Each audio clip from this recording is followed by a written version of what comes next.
Since 7th of July, Donald Trump has issued 26 tariff letters, viewers. But India remains an exception, indicating that negotiations are ongoing and have not broken they're not broken down as they have with other nations. In fact, viewers, almost every American ally or partner, whether it's the EU, Canada, South Korea, Mexico, Philippines, have all witnessed tariff action. But this means that India's strategy has so far worked. But in a mercurial Trump administration, things are far from over. As things stand, New Delhi is facing a three-front tariff war, from Trump's reciprocal tariffs to levies on pharma, which are also expected to hit on the 1st of August, in just a fortnight, in fact. And then there are those possible duties for importing Russian oil, while a high-level Indian trade team is in Washington to iron out the final contours of a potential India-US trade pact. Washington is hitting New Delhi with a half-baked tariff policy, threatening key sectors, pharma, oil being some of them.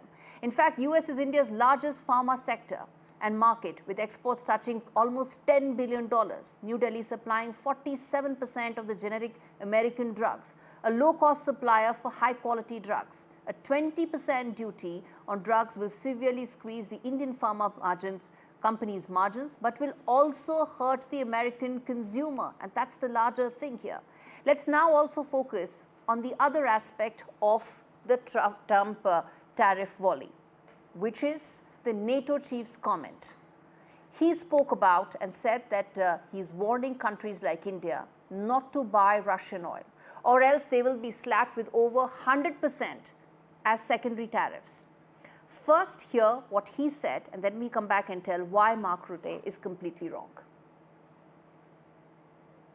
That President Trump said, basically, if Russia is not serious about peace talks, within 50 days, he will slam secondary sanctions on countries like India, China and Brazil. So my encouragement to these three countries particularly is, if you live now in Beijing or in Delhi, or you are the president of Brazil, you might want to take a look into this, because this might hit you very hard. Now, viewers, Mark has been in his present role as NATO chief for just over 9 months. But the Russia-Ukraine war has been going on for 3.5 years. And in this time, India has continued to buy Russian oil. In fact, Russia's share in India's overall oil imports has risen from under 2% to now over 35%, ahead of traditional suppliers like the Saudis, like Iraq. And since the Ukraine war started, Russia started offering heavy discounts to those who were buying its oil. Moscow needed to fund its war economy, and India, which imports about 88% of its oil, did find a cheaper alternative.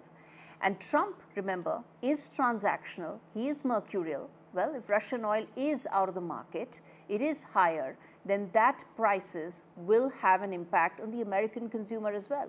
So which is why the NATO chief seems to be out of sync with how global economics will be impacted, how politicians around the world will be impacted, and which is why when he schools countries like India about do not buy Russian oil, he seems to be disconnected with how some of the other politicians, including Donald Trump, are unlikely to take this bait.